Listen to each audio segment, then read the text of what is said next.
Bonjour à tous et à toutes. Je vous avais promis une petite vidéo sur le swing trading. À quoi ça correspond? Parce qu'en fait, moi, j'ai un PEA et j'ai décidé de faire du swing trading, c'est-à-dire avec quelqu'un qui s'appelle Viken Choboyon. C'est quelqu'un qui fait ça depuis une quinzaine d'années et je vais tout vous expliquer. Tout vous expliquer. Alors, donc, moi, j'ai un compte PEA chez Boursorama qui me rapporte entre, on va dire, 6 et 8% de rentabilité. OK? Bon, j'ai j'ai les dividendes qui tombent chaque année, à part pour Orpea. Mais en règle générale, j'ai 10 lignes qui me rapportent des dividendes parce que j'ai choisi des sociétés françaises qui versaient des dividendes de plus de 10 ans au moins. Donc la probabilité qu'ils versent encore des dividendes est élevée. Air Liquide, Sanofi, L'Oréal, etc. Bon. Mais j'ai décidé de passer une étape supérieure parce que je suivais un youtubeur qui s'appelle Maxence Rigotier et qui a présenté les activités de Viken, qui est un type, je crois qu'il est expatrié maintenant en Estonie, et qui fait ce qu'on appelle du swing trading en compte propre, c'est-à-dire que il a 16 sociétés américaines qu'il a choisies sur le S&P 500, c'est-à-dire sur les 500 sociétés américaines. Il prend tous les mois les meilleurs. Alors, les meilleurs en termes de rapport coût-cours, c'est-à-dire que ce que le cours, euh, ce que le cours est en termes de rapport qualité-prix, en termes d'analyse financière, il va chercher les informations dans Yahoo Finance et il regarde les comptes. Il fait une tambouille et il fait une photographie tous les mois, par exemple les 500, il les screen et il regarde celles qui sont les meilleures. Et donc, chaque mois, vous recevez la liste des 16 sociétés qu'il faut acheter et la société qu'il faut enlever et la société qu'il faut rajouter. C'est-à-dire qu'à chaque fois, vous avez 16 sociétés. Et comme, par exemple, la première division, il y a des sociétés qui tombent en deuxième division, il y a des sociétés qui viennent en première division. Et donc, vous avez toujours le même nombre de sociétés. Et vous enlevez la moins bonne et vous en ramenez une autre. Alors, donc, comment on souscrit? Il y a un ticket d'entrée à ce club privé. Il est de 997 euros. Donc, et vous avez le droit à 12 fichiers Excel, 12 fois 12 tous les mois. Vous avez le droit à ce qui vous envoie euh, le listing. Alors, pourquoi j'ai décidé d'accéder à ce, à ce,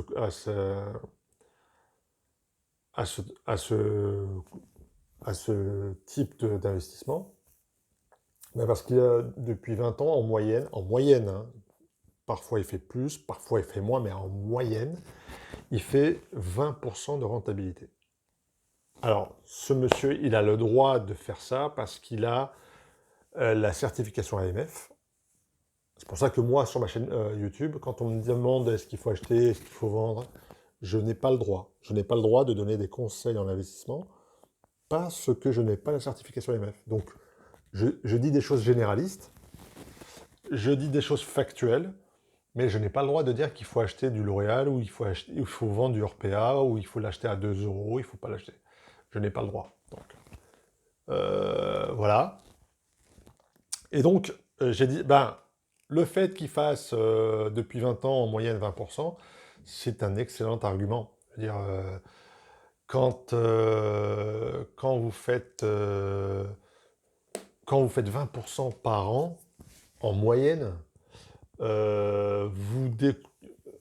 déjà, si vous faites 10%, euh, si vous faites 20% en moyenne, je crois que vous décuplez votre capital en 3-4 ans, je crois, en 4-5 ans. Enfin, il faut que je fasse le calcul, mais ça va très vite. Quand un PEA vous faites 6-7, qui est pas mal, hein, déjà, là, vous faites 20%, c'est énorme. Donc, voilà. Donc, un ticket d'entrée à 997 euros. Vous recevez 12 tous les mois le listing des sociétés américaines qu'il faut acheter. Et il faut utiliser un compte titre. Et le compte titre que j'utilise, c'est Interactive Broker. Interactive Broker, qui est un courtier en ligne américain qui est mondialement reconnu. Les, les frais de courtage sont pas élevés. Je crois que c'est 50 $, 0,50 $ par opération. Donc voilà. L'inconvénient, c'est qu'il faut le déclarer aux impôts chaque année. Il faut payer les impôts dessus, sur les plus-values. Parce que quand vous vendez l'action, admettons, il vous dit, voilà, cette action, je ne la veux plus, enfin, dans le listing, vous avez 16 actions en janvier, et en février, il en rajoute une et il en enlève une. Cette action, il faut la vendre. Admettons, c'est American Express. Il faut la vendre pour mettre une action qu'il a choisie pour le mois de février. Eh bien, si vous faites une plus-value dessus, à la fin de l'année, il faudra calculer et il faudra payer des dividendes, des impôts dessus. Donc c'est tout un calcul qu'il faudra faire. Il faudra demander le document qui relate toutes vos opérations au broker. Donc ça, c'est un peu plus lourd par rapport au PA. Mais au regard de la rentabilité de ce que propose Viken, 20%, ça vaut le coup de se prendre le chaud au moins une demi-journée de déclaration fiscale, de payer des impôts, parce que je dis toujours, toutes choses égales par ailleurs, il vaut mieux un produit où vous payez des impôts et avec une meilleure rentabilité que quelque chose que l'État vous propose, exonéré d'impôts, mais qui est très peu rentable. Un peu comme le Pinel. Vous voyez? Je préfère acheter un appartement pourri, où je vais payer des impôts au-dessus, mais le retaper et le revendre, et faire une belle culbute, que d'acheter du Pinel neuf, et avoir, in fine, quand je fais les déductions fiscales, et la rentabilité, et la revente, et au bout de 9 ans, ou je sais pas quoi, avoir une rentabilité de 3,5, 4. Vous voyez ce que je veux dire? Là, on peut taper sur de l'achat-revente, sur de l'immobilier, à 10%, 15%. Donc, jamais investir pour des considérations fiscales. Donc, même si je paierai des impôts en 2024 sur mes dividendes de mon portefeuille que Viken m'envoie tous les mois, sur les plus-values et sur les dividendes, je serai toujours plus rentable qu'un PEA. Voilà. Donc, je vous mettrai en lien son site et je suis prêt à répondre à toutes les questions. Donc, moi, c'est ma première fois. Donc, j'ai mon portefeuille et j'attends le listing du mois de mars pour savoir quelle entreprise américaine il faudra que je change. Voilà, donc c'est ça le swing trading, c'est avoir un portefeuille de 15-16 lignes et d'enlever, ajouter une société tous les mois.